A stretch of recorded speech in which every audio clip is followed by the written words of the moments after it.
What did we just witness? Justin Gaethje just defeated Ilia Topuria by fourth round TKO by corner stoppage to become the undisputed lightweight champion. And Justin Gaethje absolutely dominated this fight. And by the end of the fourth round, he had broken Ilia Topuria. Ilia Topuria's face was a mess. I think he may have broken a rib due to a knee Justin Gaethje landed at the end of the fourth round, and this was a domination by Justin Gaethje.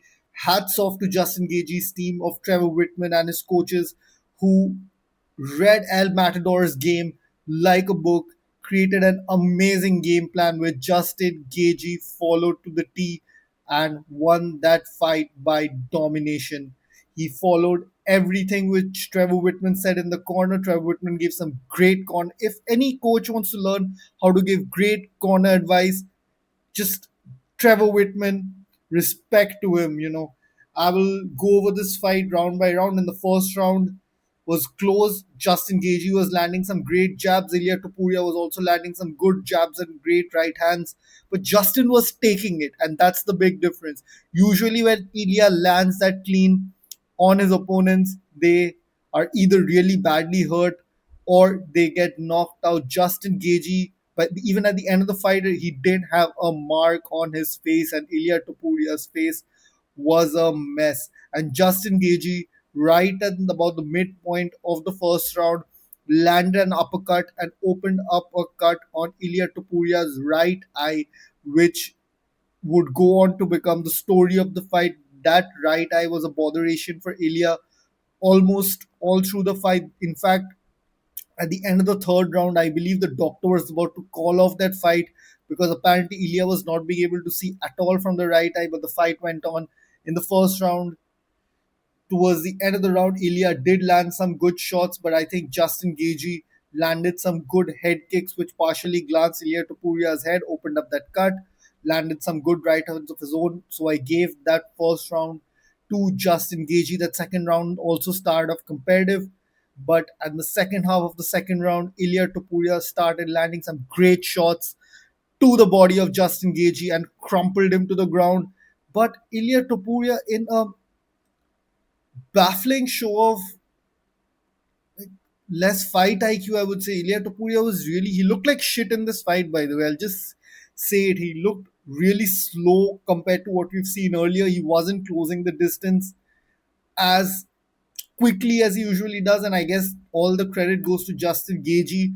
What a great performance by him. He read Topuria's timing beautifully. Every time Ilia tried to close the distance, Justin Gaethje landed either a jab, he made Ilia walk into his jab, he landed a right hand, he tied up Ilia Topuria with a collar tie and landed a knee or an uppercut. Justin Gaethje ability to follow the game plan was on full display in this fight, and he did it to perfection. But in the second round, Ilia Topuria tried going for some weird submissions instead of landing some ground and pound, or he started going for submissions which eventually couldn't get in those submissions because they were not tight enough. Justin Gaethje was being very responsible defensively during those ground transitions, and he managed to survive the second round. The third round, again, Justin Gaethje is landing great on Ilia Topuria. He was landing great on Ilia Topuria. I think he hurt him really badly at the end of the third round, and Ilia Topuria's face was a mess by the end of this third round. I think the doctor was planning to call off this fight at the end of the third round, but Mark Goddard let it go on. In the fourth round, Justin Gaethje once again landing some good head kicks, which were just glancing off of the top of Ilia Topuria's head. Good jabs, good right hands. Ilia Topuria was landing himself now and again, but the power which Ilia is known for, the the devastation which Ilia Topuria causes in the cage was not here, and he was the one who was on the back foot. By the end of the fourth round, he was wobbling around all over the place. His body language was looking so terrible. Justin Gaethje's confidence was building, and I had him 3-1 going into the last round. And Ilia Topuria went in for a really sloppy looking takedown, at the end of the fourth round with Justin Gaethje sprawled, and he got to Ilia Topuria's side, landed a great knee to the body, and I think that Ilia Topuria was just done after that knee. That knee landed right on the rib, which Ilia Topuria might have a broken rib because he looked fucked up after that knee which Justin Gaethje landed. And in the corner, I think one of Ilia Topuria's coaches, I believe his name is Javier Clement, he calls off the fight. Ilia Topuria is done, and Justin Gaethje becomes the undisputed UFC lightweight champion in his third attempt, two-time interim champion, and Justin cuts his ticket to enter the UFC Hall of Fame. What a career. It doesn't matter where he goes from here. He could just lose his next 10 fights and he is a legend forever. On the White House lawn, he, as an American, he wins the UFC lightweight title as a heavy underdog against all odds. No one picked Justin to win this fight. Every time anyone analyzed this fight, it looked like there was no way for Justin to overcome this huge challenge of Ilia Topuria, and he did it with flying colors. All the respect to Justin in the world, all the respect to his amazing team of Trevor Whitman and his coaches. Hats off. What a legend. Justin Gaethje pulls off the unthinkable. What an inspiration. If you try and try, it's so difficult to climb back again, be pushed down, climb up again. What an inspiration, Justin Gaethje. And for Ilia Topuria, it's back to the drawing board. Let's see where he goes from there. It's going to be really strange to think of Ilia Topuria as just another contender in the lightweight division, but I guess that's what he might need to build himself back up. Maybe a matchup against Mauricio Ruffy. Maybe he goes down again to featherweight and challenges for the belt there. I don't know. But his power didn't look like it was affecting Justin Gaethje the way we are usually used to seeing. Usually, when Ilia lands clean on people, they are totally bemused, but Justin Gaethje looked very, very comfortable in there, taking those shots, walking through them, landing his own punches, evading Ilia. Every time Ilia had him up against the side of the cage, Justin Gaethje tied up Ilia in a collar tie and threw an uppercut, which created a good separation between them, and he carried out his game plan beautifully. Justin Gaethje is the undisputed lightweight champion of the world. What a fight! What a guy! In the co-main event, Cyril Gane defeated Alex Pereira to become second-time interim heavyweight champion. And what a performance by Cyril Gane! The fight started off with Alex Pereira landing some great leg kicks on Cyril. Cyril was also landing back some leg kicks of his own, some body kicks, moving really well. But Alex Pereira, I believe he got very tired at the end of just the first round. Alex Pereira was looking not in. He's not a natural heavyweight. Cyril Gane is a natural heavyweight. He's 248 pounds, shredded. Alex Pereira was 251 pounds for this fight, but he was looking. That wasn't good weight. There was a lot of body fat in the midsection on the lower half of his body, and Cyril Gane looked in peak form for this fight. In the second round, he dropped Alex Pereira badly by a jab, which was a power jab. Alex Pereira goes down, and Cyril Gane gets the TKO in the second round. 1 minute 27 seconds. Alex Pereira tried to stay in there, but he was just tired. I believe he just got tired. And that was the big difference in this fight. Cyril Gane has gone 5 rounds at heavyweight on multiple occasions against great opponents like Francis Ngannou and Alexander Volkov. And Alex Pereira just, he's not a heavyweight. I believe he should just cut back down to light heavyweight in his career. I He would probably lose to Josh Hokit as well, who will come to soon. But yeah, hats off to Cyril Gane, man. What a performance by him. and that sets up the Tom Aspinall rematch. Let's see how that goes.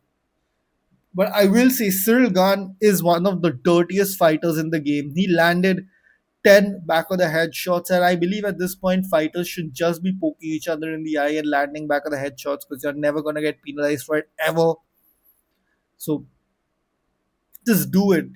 You see it all the time, fighters landing back of the head shots and nothing happens, especially if it's part of finishing sequence and there's a lot of chaos going around, someone has been knocked down and shit like that. The ref is never gonna stop that finishing sequence for a back of the head shots. So just especially so if you're a fighter, throw those back of the head shots, especially if it's part of finishing sequence. We move on to the feature fight of this card. Sean O'Malley knocks out Aiman Zahabi in the second round. Aiman Zahabi didn't really throw much. Most of what he landed were inside low kicks, and Sean O'Malley did switch his stance. But Sean O'Malley is a sniper. He found that perfect shot on Aiman Zahabi, landed it on the button, and had a sick walk-off KO in the second round, and big things up for Sean O'Malley, and winning as an American on this card will do nothing but wonders for his career. He's on a two-fight win streak now after his losses to Marab, and he might be next. His next fight might even be for the belt. We'll see. He has that win over Piotr, and amazing, amazing display for Sean O'Malley, picking up this great win over Aiman Zahabi. Josh Hokit defeated Derrick Lewis by TKO, got that takedown early into the fight, ground and pounded Derrick Lewis. By the second round, Derrick Lewis was dog tired. He had nothing for Josh Hokit, and Josh Hokit just dominated on the feet, walked him down, and got the TKO. I mean, simple as that. Derrick Lewis needs to retire. Like, if they keep Derrick Lewis around after this, I don't know what to say, but Josh Hawkins looks great. He's the future of the heavyweight division. Very athletic, very fast, good hands, good fight IQ. So we'll see where he goes. Two great wins against two veterans of the game, two really well known names in the heavyweight division. So we'll see where he goes with this. Interesting personality as well. He's kind of annoying, but I guess it's better for it's not good when people are indifferent to you. When people feel a certain way about you, that's better than people just not giving a shit, which is the case with most fighters. Really, no one gives a fuck about them. The only reason people watch them is because of the UFC brand name. And Josh Hawkins is actually taking the initiative to promote himself, making crazy statements on the White House about Michelle Obama and such. So amazing by Josh Hawkins. Mauricio Ruffy defeated Michael Chandler by TKO, and there was a drubbing by Mauricio Ruffy. Michael Chandler. Firstly, Mauricio Ruffy and Michael Chandler should not be fighting in the same weight class to begin with. Mauricio Ruffy looks huge compared to Michael, and yeah, it was just the drubbing. Mauricio Ruffy stuffs all the takedowns, lands some good kicks, good punches, and ends the fight with a spinning back kick to the side of the head of Michael Chandler. Chandler doesn't know where he is. Mauricio closes in for the kill and gets his second TKO in a row. He's a contender now, and I think Mauricio Ruffy versus Ilia Topuria next is the fight to make. If Ilia wins, that's a good feather in his cap, I guess, after what we just saw from him. And if Mauricio Ruffy wins, he has a win over a former two-time champion, and he's next for the title. So great win by Mauricio Ruffy. Bo Nickal versus Kyle Daukaus. Bo Nickal gets the takedown pretty much immediately into the fight. Kyle Daukaus had nothing for him in this fight, and I can't believe Kyle Daukaus has no dog in him whatsoever. And yeah, we've seen him, you know, kind of fold in fights before, but man, on this big of a stage, how can you not at least try it? Bo Nickal dominated this fight. Hats off to Bo Nickal. What a performance by him. Gets the takedown. Jason Herzog actually stands them up because he is not seeing much action But I think Bo Nickel was doing a pretty good job of staying fairly active on the ground, but it doesn't matter. As soon as they get up, Bo Nickel feints a front kick, goes right hand, left hook, and knocks Kyle Daukaus out cold, follow up shots, and that's all she wrote. Great performance by Bo Nickel. Maybe a ranked opponent next. We'll see, maybe who can he fight next? I know Bruno Fahey already has a match booked, so maybe they haven't cut Marvin Vittori yet. Maybe a Roman Dolidze. May- Bo Nickel versus Roman Dolidze is possibly the matchup to make, keep Bo Nickel active. He took zero damage in this fight. He's not the biggest middleweight, so I don't think the weight cuts are going to be too hard for him. So keep Bo Nickel active, put him up against Roman Dolidze. If he wins that fight, maybe he's ranked number 15 in the middleweight division, or he could fight to get ranked next. We'll see. And Diego Lopes opened up this card with a brutal KO of Steve Garcia, knocking him out cold. It was nasty, Uh, Diego Lopes started this fight looking kind of hesitant. Maybe it was the White House jitters. Steve Garcia was landing. Diego was landing too, don't get me wrong.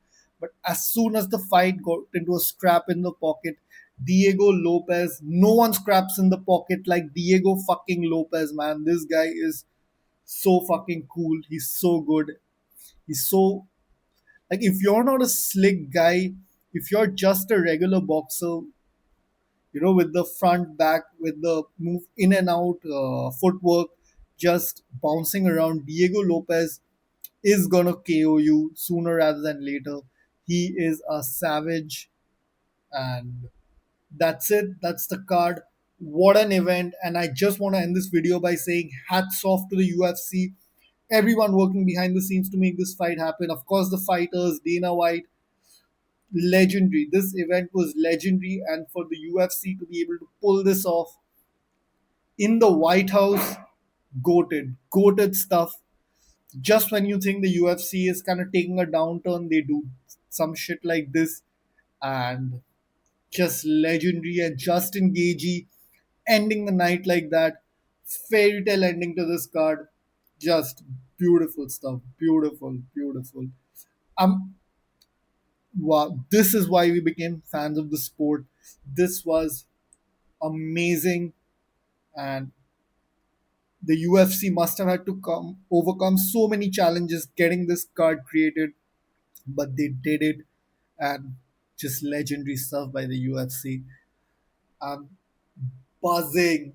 Let me know what you all think. I'll see you all soon. Peace.